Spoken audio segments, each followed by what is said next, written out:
Everybody, hope everybody's doing okay. So yesterday I told you about dreaming with my brother. Obviously, it was crazy, and I had to get that out. Obviously, I felt that strongly about it. So today, I guess I'll tell you the dream that I had the other day. And well, it wasn't really a dream though. This was not a dream. Let's put it that way. It was more of a more of my seeing things. Alright, so I saw alright, it starts out, there's just, like, there's what do they call them? The ones in Guam, stratospheres? Is it? Yeah, well, whatever. The ones with this, the wings that sweep back. There's just one after another, just so many of them. And, over and over and over and over and over, and then there's just this white light right behind them, and with that there was you saw this basically this Red Army, who I guess I would think it's would be China, but I mean, who knows right now? This is crazy. Like it's just not what you expect. Be going on with Russia, being that they run a raid with us, and then today they get caught basically by our interceptors coming in, and that's without I've been telling you guys this dream for how long? But so okay, the Red Army, like, it's coming over, and it's I don't want to call it like waves, but like it was just massive amounts of people, and then I was back in where I'm from, New Jersey, and there's sirens going off everywhere, and on the TV it was like it was on the TV, it was on cell phones, it was just everywhere, it was on everything. It was as if like they knew how to harness all that stuff. It was so crazy. And it was basically saying like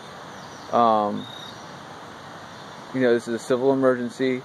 In 10 to 15 minutes, Los Angeles, San Diego, Sacramento, Las Vegas, like all the major cities on the West Coast.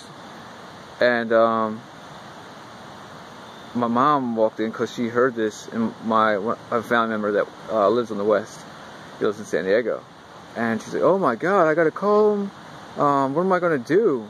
And I'm like, "Mom," I was like, "we don't have time." I was like, "We don't know what's going on right now. We have to get, listen to the message, see where we have to go, and we'll figure it out then."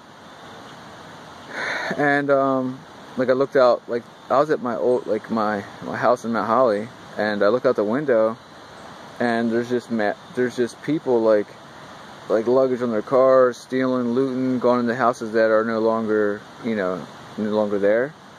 And like these tanks start rolling down the street. Now I don't know if they were American tanks or if they were enemy tanks. There's no that really wasn't a part of this. But there was Humvees, and this is mechanized infantry basically. And the next part of it was there were troops marching on Washington D.C. like our troops, National Guard we'll call it, but fully armed, M16s, Patriot missiles, all that stuff. And I just was like, I was in disbelief, and I'm like, we have to call, we have to get a hold of Dad, we have to get out of here, I have to get, my people. And the next thing I know, everything started to shake, everything was getting crazy. And my dad walked in and was like, there's incoming coming in. We just watched them. This is his words. There's badass helicopters the Russians have. They're incoming. They're on their way. And I was like, yeah, right. I was like, they're coming. They're in America. And my dad was like, this ain't America no more, bro. Come on, we gotta go. I'm like, you gotta be kidding me, Dad. Are you serious? He's like, yeah. He said the rules and constitution that we had, no more. It's all, every man for himself now. I was like, no. I was like, we gotta get people together. We gotta, you know, basically we got to come back and hit them harder than they hit us. And my dad was like, no. It's not time for that. It's time for thought. And basically, you have to worry about yourself. He said, we're gonna have a hard enough time, you know, getting your people out of here. And I'm like, Dad, like, what the fuck is happening right now? And he goes, because this happened. This is a true story. He goes, remember 9/11? He said, remember you coming home from school? M16 for you, 30-06 for your brother. He said, we're locked and loaded. He said, we're going. I was like, we're about to. He's like, well, your mother can handle the AK. I was like, Mom probably do better than 16. I was like, you know, this is a dream now. Like, that's how we talk to each other. And I was like, yeah, but you fire the 16 better. He's like, and I need shoot to kill. And so I go to the roof. And there's just people, again, they're just running everywhere, running rampant. And there's planes just over the top of the house, one after another. It was so loud. It was basically like, there's so many of them that are rumbling the house. And there was these F-22s or F-22s, F-35s. Like, they are similar looking. So all I seen was these planes at the high speed rate go by so fast. And in the distance, I saw like explosions. Where my grandparents used to live, and I woke up and I was just like, wow, that was too much. That was just a lot.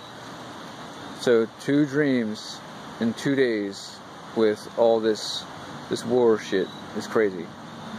I've never in my life, like I said, I had it when I was a kid. 9/11, I knew about that when I was a kid. Like 9/11, I knew, I guess 3 years before. Iraq, I knew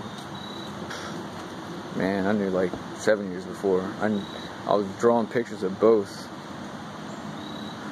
5 years, you know, collectively 5 years before it happened. But yeah, man, I don't know. This is getting a little bit wild. I'm thinking that something big's gonna happen very soon, and I hope you all are ready, prepared, ready to go. This is not gonna be a joke. It's gonna be serious. East Coast, shelter in place. You don't know what to do. We got the satellite. We got Satcom on our end. We got all the goodies. And West Coast, you guys know what to do too. You know.